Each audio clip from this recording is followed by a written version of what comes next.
About a year ago, I met Styluste blog co-founder Rebecca Lay on LinkedIn. I had contacted her about a possible interview for Next in Fashion and became very inspired by her perseverance to attain a career in the fashion industry. A couple months ago, I was lucky enough to hold a Skype interview with her and Renee, the other Styluste co-founder. The first video I shared in January was about their experiences in launching a new fashion blog. In the second video, I would like to share with you another piece of their story, one that will hopefully inspire you and give you an idea of what is possible for your own futures in fashion.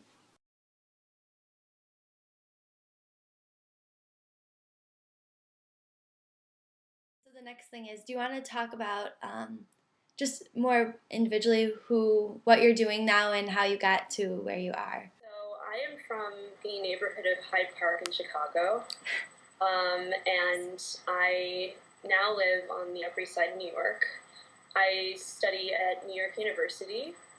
I'm actually a journalism and psychology major with an art history minor.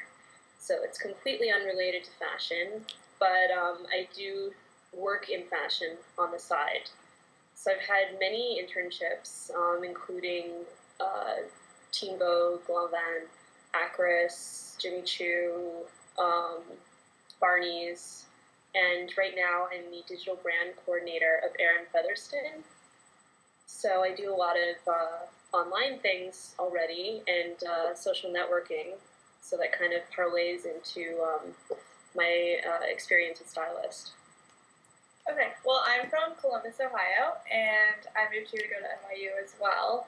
And I just finished my last semester. I was a communications major, so obviously that got me interested in more of like the PR marketing side of fashion.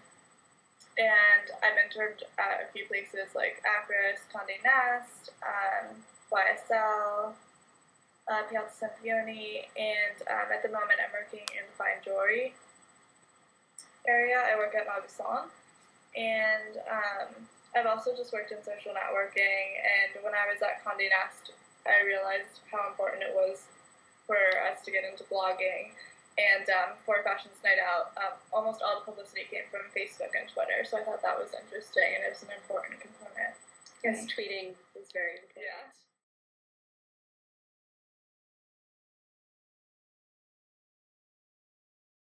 I guess we met through a mutual friend our freshman year of college, and she was rooming with our friend, and apparently our friend was telling her, like, oh, I know this person who works at Teen Vogue, and she was telling me, oh, I know this person who works at Piazza Sempione, you guys have to meet. So we ended up meeting up and just hanging out and becoming friends, and we were on very similar paths. At the time, I was thinking about PR as well. And Renee was very PR driven. Yeah. So, yeah, I guess in a really close group of friends, I think we've been the two who have been on like the fashion path. Mm-hmm. So it's just been easy for us to get along and really have something in common. Mm-hmm. And and we decided to start a blog together because, I mean, if you're always talking about fashion, you might as well write it down and share it with everyone and gain that exposure too. Right. And we knew we worked well together, so it just seemed like an easy decision.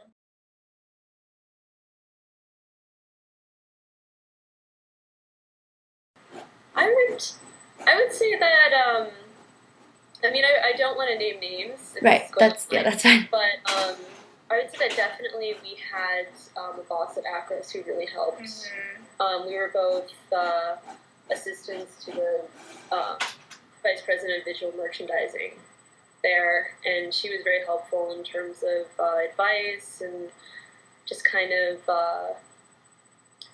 letting us know, like, oh, there might be something opening up here, or just I think she was genuinely interested in helping us out, and she wanted to do as much as she could to make sure that we made it in the fashion industry, so it was just really helpful to have someone like that. Yeah, that's great.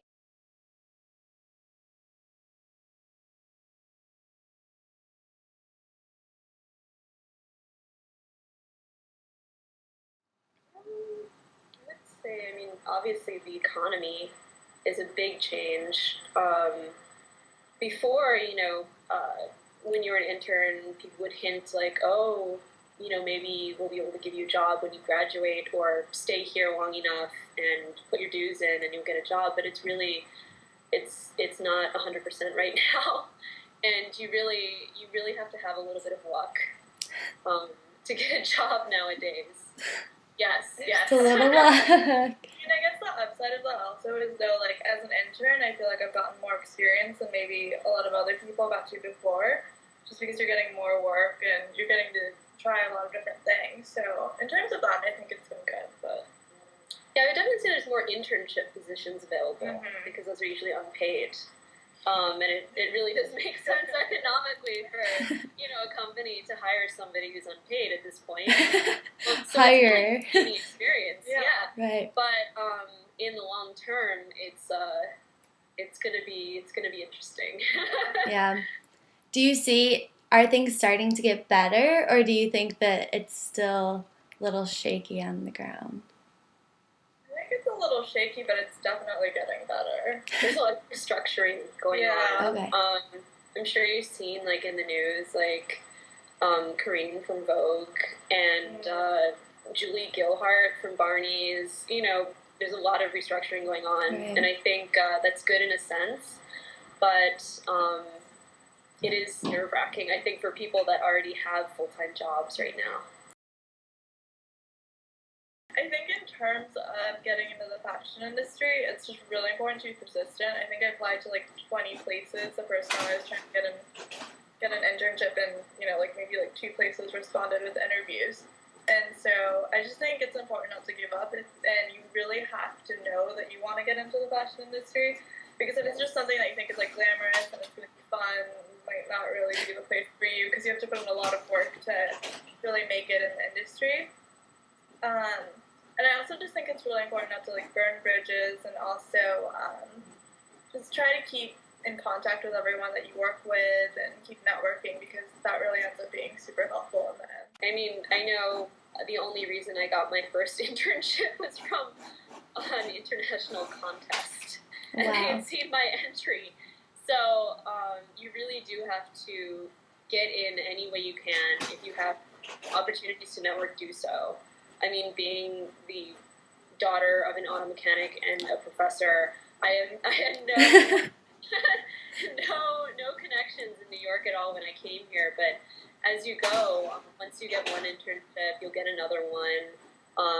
Your resume builds, and you start to get to know people in the industry, and they really do help you once you've shown that you work hard and you're willing to put in the hours.